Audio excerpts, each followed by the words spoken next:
Bismillahirrahmanirrahim. Assalamualaikum warahmatullahi wabarakatuh. Apa khabar adik-adik? Kembali bersama Ustazah Ina.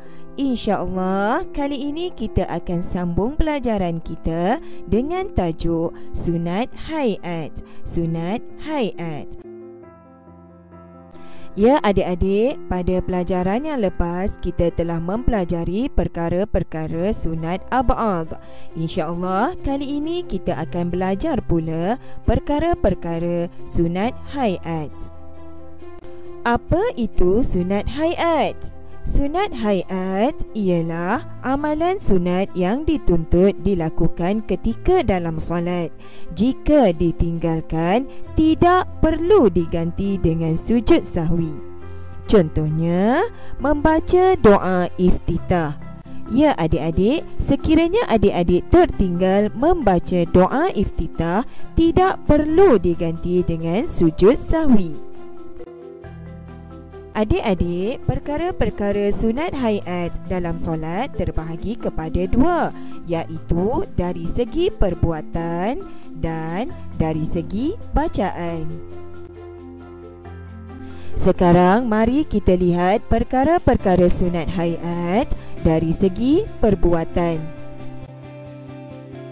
Pertama, mengangkat kedua-dua tangan ketika takbiratul ihram, ketika rukuk, ketika i'tidal dan ketika bangun selepas tahiyat awal. Kedua ialah meletakkan tangan kanan di atas bahagian tangan kiri ketika berdiri. Perkara sunat hayat dari segi perbuatan yang ketiga ialah melihat ke tempat sujud. Yang keempat, duduk iftirash, iaitu duduk ketika tahiyat awal, dan duduk tawarruk, iaitu duduk ketika tahiyat akhir. Yang kelima, meletakkan kedua-dua tangan di atas peha ketika duduk tahiyat awal dan ketika duduk tahiyat akhir. Manakala yang keenam ialah memalingkan muka ke kanan dan ke kiri ketika memberi salam.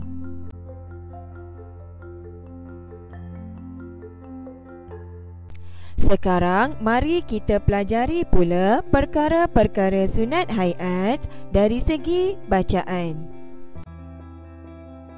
Perkara sunat hayat dari segi bacaan yang pertama ialah melafazkan takbirul intiqalat, iaitu takbir yang mengiringi setiap perpindahan perbuatan dalam solat, iaitu Allahu Akbar.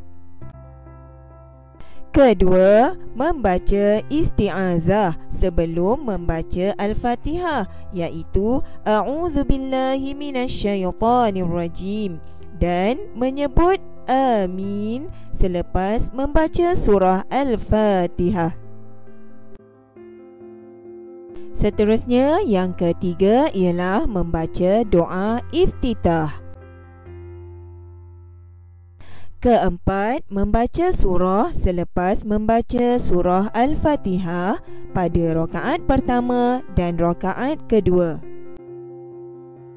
Yang kelima ialah menyaringkan suara pada bacaan Al-Fatihah dan bacaan surah pada rakaat yang pertama dan rakaat yang kedua ketika solat subuh, maghrib, isya dan solat Jumaat.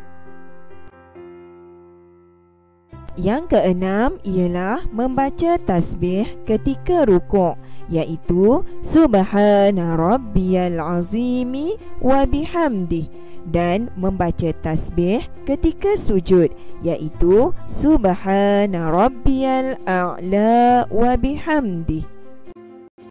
Ketujuh ialah membaca Sami'allahu liman hamidah dan Rabbana lakal hamd ketika bangun daripada rukuk, iaitu ketika i'tidal.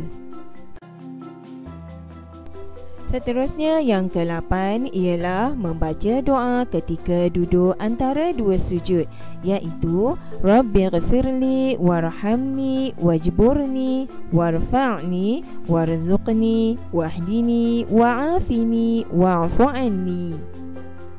Ke-9 ialah membaca selawat Ibrahimiyah, iaitu Kama sallaita ala Ibrahim wa ala ali Ibrahim. Dan perkara sunat hayat dari segi bacaan yang ke-10 ialah memberi salam yang kedua, iaitu Assalamualaikum warahmatullahi. Ya adik-adik, sebagai kesimpulannya, sunat ab'ad dan sunat hayat merupakan amalan sunat yang amat dituntut dalam solat.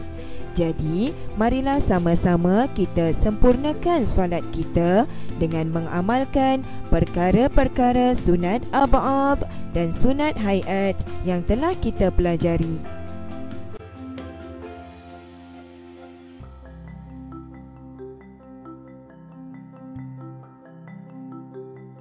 Sekian dulu daripada Ustazah. Terima kasih. Hingga berjumpa lagi. Assalamualaikum warahmatullahi wabarakatuh. Ila liqa. Ma'assalamah.